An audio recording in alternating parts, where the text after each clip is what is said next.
योगी सरकार के 8 साल पूरा होने पर मुख्यमंत्री ने संबोधन किया।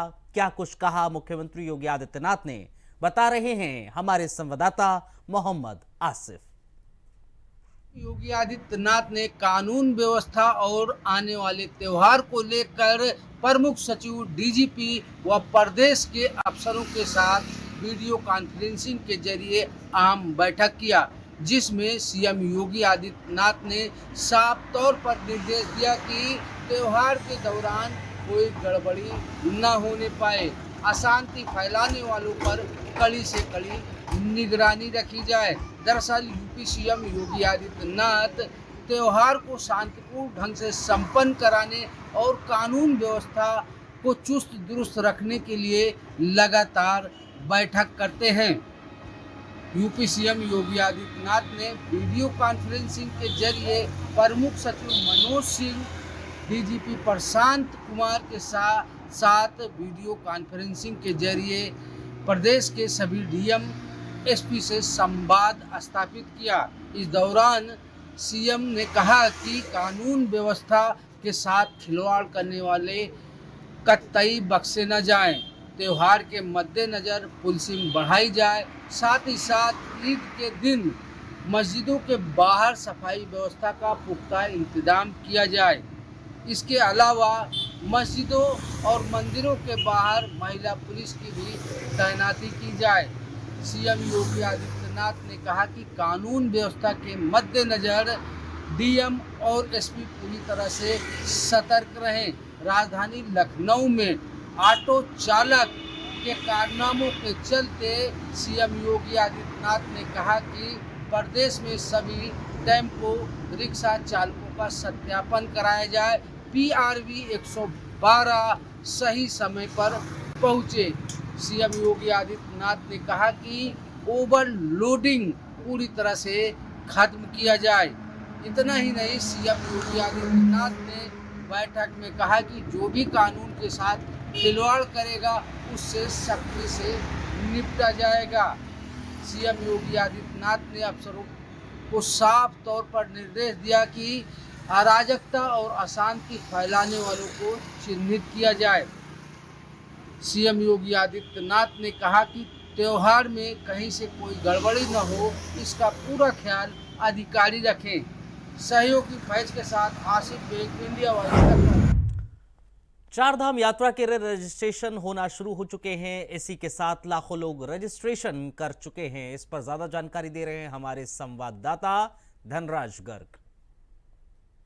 कि उत्तराखंड की जो चारधाम यात्रा है वो जल्द ही शुरू होने वाली है, लेकिन वही देखिएगा कि जैसे ही चारधाम यात्रा शुरू होती है तो जो ऑनलाइन ठगी करने वाले लोग हैं वो भी कहीं ना कहीं सक्रिय होते हुए नजर आते हैं। लेकिन ऐसे लोगों पर कार्रवाई करने के लिए कहीं ना कहीं इस बार उत्तराखंड सरकार की तरफ से एक साइबर कमांडो टीम का गठन किया गया है, जो कि ऐसे ठगों पर नजर रखेगी जो कि ऑनलाइन बुकिंग करने के नाम पर या फिर ऑनलाइन रजिस्ट्रेशन करने के नाम पर कहीं ना कहीं लोगों से ठगी करते हैं। क्योंकि लगातार हम देखते हैं कि पिछले जो यात्राएं हुई हैं उनमें भी हमने देखा कि हेली सेवाओं में बुकिंग करने के नाम पर कहीं ना कहीं लोगों को ठगी किया जाता है। और उसके साथ ही देखिएगा कि लोगों को इस तरीके से शिकार बनाया जाता है कि ताकि उनको पता भी नहीं लगता है और उनके अकाउंट से पैसे भी साफ कर दिए जाते हैं। लेकिन इस बार साइबर कमांडो कहीं ना कहीं ऐसे लोगों पर नजर रखेगी और जो भी इसी पकड़ में आएगा उनको पकड़कर सलाखों के पीछे पहुंचाने का काम भी साइबर कमांडो करती हुई नजर आएगी। क्योंकि आप देखिएगा कि अभी चारधाम यात्रा में जो उम्मीद जताई जा रही है वो ये जताई जा रही है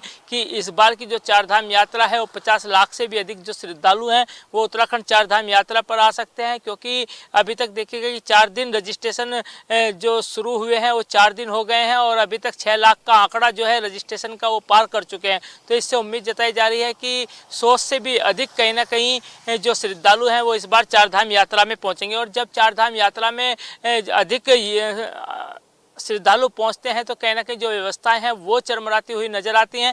लेकिन इस बार मुख्यमंत्री पुष्कर धामी ने सभी अधिकारियों को निर्देश भी दिए हैं कि किसी भी तरह की व्यवस्था में व्यवधान ना पड़े, उसको लेकर तमाम तरह की जो तैयारियां हैं वो कर ली जाएं। और लगातार देखा भी जा रहा है कि शासन प्रशासन हो या फिर अन्य टीमें हो, तमाम टीमें कहीं ना कहीं चारधाम यात्रा की तैयारियों में जुटी हुई हैं। India voice, Dhanraj Garg, Dehradun. योगी सरकार के 8 साल पूरा होने पर अखिलेश यादव ने एक्स पर पोस्ट करते हुए तंज कसा। अखिलेश ने सरकार पर किया वार। आपको बता रहे हैं हमारे संवाददाता मोहम्मद आसिफ। के 8 साल पूरे होने पर जहां मंत्री और विधायक रिपोर्ट कार्ड जारी कर वाहवाही लूट रहे हैं, वहीं समाजवादी पार्टी प्रमुख अखिलेश यादव ने तंज कसा है। एक्स पर पोस्ट करते हुए सपा प्रमुख अखिलेश यादव ने लिखा है कि 8 साल यूपी बर्बाद, सवाल ही सवाल। और इस कैप्शन में 2 फोटो लगी हुई है, जिसमें एक अंबेडकर नगर की फोटो है, जिसमें बुलडोजर कार्रवाई के दौरान बच्ची अपनी किताबें लेकर भाग रही हैं। दूसरी फोटो एक महिला के आत्महत्या को लेकर की गई है, जिसमें एक महिला का पेड़ 100 से लटका हुआ नजर आ रहा है। दरअसल योगी सरकार के 8 साल पूरे होने के बाद आज सीएम योगी आदित्यनाथ ने प्रेस कॉन्फ्रेंस किया और कहा कि उनके 8 साल के सरकार में विकास, कानून व्यवस्था पूरी तरह से चुस्त दुरुस्त रही।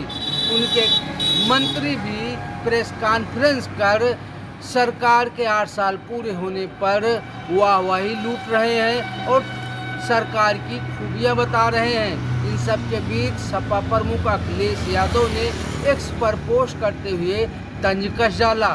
फिलहाल जिस तरह से सपा प्रमुख अखिलेश यादव हर मुद्दों पर बीजेपी पर वार करते हैं और साथ ही साथ आपराधिक घटनाओं को लेकर सरकार को निशाने पर भी लेते हैं और यहाँ तक कि सपा प्रमुख अखिलेश यादव विकास के मुद्दे पर भी सरकार को घेरते चले आ रहे हैं। 27 के रण के पहले जिस तरह से बीजेपी और सपा के बीच वार पलटवार चल रहा है और समाजवादी पार्टी का जिस तरह से तंज कसा जा रहा है, इससे आने वाला चुनाव काफ़ी दिलचस्प होगा। फिलहाल आज सपा प्रमुख अखिलेश यादव ने 8 साल पूरे होने पर सरकार पर करारा तंज कसा है। सहयोगी फैज के साथ आसिफ बेग, इंडिया वॉइस, लखनऊ। अलीगढ़ में जिला कलेक्ट्रेट के बाहर राणा सांघा पर दिए बयान को लेकर क्षत्रिय महासभा में भारी आक्रोश दिखा है। इस पर ज्यादा जानकारी दे रहे हैं हमारे संवाददाता मोहम्मद शाहनवाज। राज्यसभा सांसद रामजीलाल सुमन के द्वारा बीते दिनों सांसद में एक विवादित बयान दिया गया था, जिसके बाद क्षत्रिय महासभा में काफी आक्रोश है। इधर दर्जनों की तादाद में सोमवार की दोपहर क्षत्रिय महासभा के दर्जनों कार्यकर्ता पदाधिकारियों के द्वारा जिला कलेक्ट्रेट के बाहर राज्यसभा सांसद रामजीलाल सुमन का पुतला दहन करते हुए विरोध प्रदर्शन किया है। इधर पूरे मामले में जानकारी देते हुए क्षत्रिय महासभा के अध्यक्ष शैलेंद्र पाल सिंह के द्वारा बताया गया कि जिस तरीके से समाजवादी पार्टी के राज्यसभा सांसद रामजीलाल सुमन के द्वारा बीते दिनों सांसद में एक बयान दिया गया था, उसकी वह घोर निंदा करते हैं।